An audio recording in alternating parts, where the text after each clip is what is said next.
There comes a moment when you stop answering messages immediately. Not because you are busy, but because something inside you feels tired before the conversation even begins. You stare at the glowing screen in the dark, your thumb hovering above the keyboard, while an invisible heaviness settles in your chest. Slowly, you begin to realize that people no longer feel comforting. They feel loud, demanding, exhausting.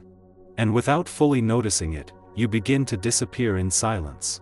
The first sign is that solitude starts feeling safer than connection.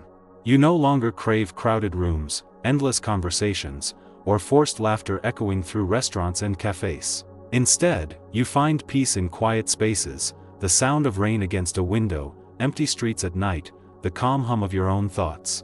Psychology explains that emotional exhaustion often pushes the mind to seek environments where it no longer needs to defend itself. The second sign is that small talk begins to feel unbearable.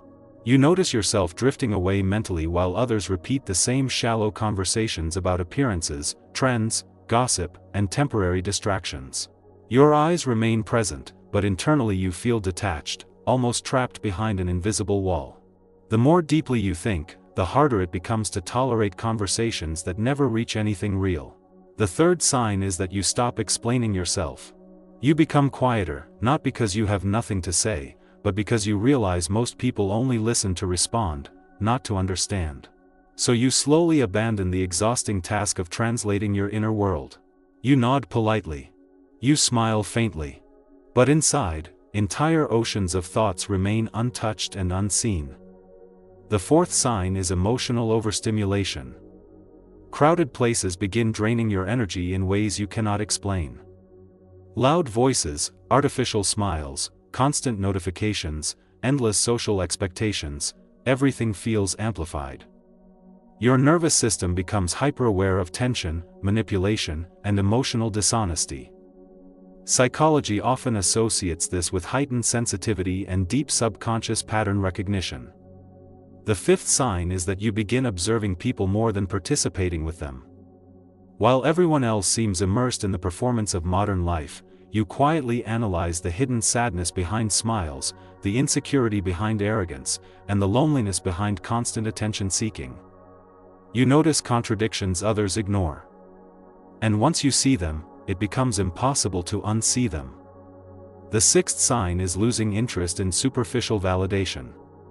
Compliments, likes, popularity, social approval, they slowly stop satisfying you. You start questioning why so much of human interaction feels performative. Why people carefully construct versions of themselves instead of showing who they truly are. And the deeper this awareness grows, the more disconnected you feel from the social game everyone else seems comfortable playing. The seventh sign is that your inner world becomes louder than the outside world. You spend more time reflecting, questioning, analyzing memories, replaying conversations, and searching for meaning beneath ordinary experiences. Sometimes this introspection feels peaceful. Other times it feels suffocating. But either way, your mind becomes a place more intense than any external environment around you. The eighth sign is emotional disappointment. You begin realizing how fragile many relationships truly are. Some people only stay close when you entertain them, comfort them, or serve a purpose in their lives. And once you see conditional affection too many times, a quiet emotional distance starts growing inside you. Not out of hatred, but out of self-protection. The ninth sign is that silence starts revealing more truth than words.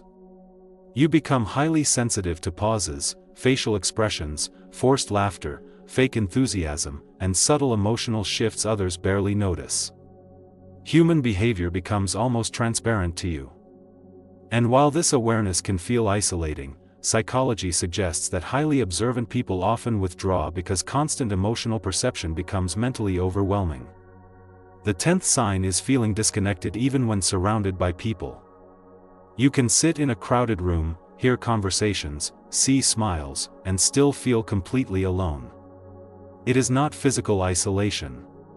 It is psychological separation, the painful sensation that your mind exists somewhere others cannot reach. This feeling quietly grows until solitude no longer feels lonely, only familiar. And the 11th sign is that you no longer fear being alone. In fact, part of you begins preferring it. Because distance gives you clarity. Silence gives you recovery. And isolation, for a moment, protects you from the emotional noise of a world that constantly demands your energy. But psychology also reminds us of something important: withdraw.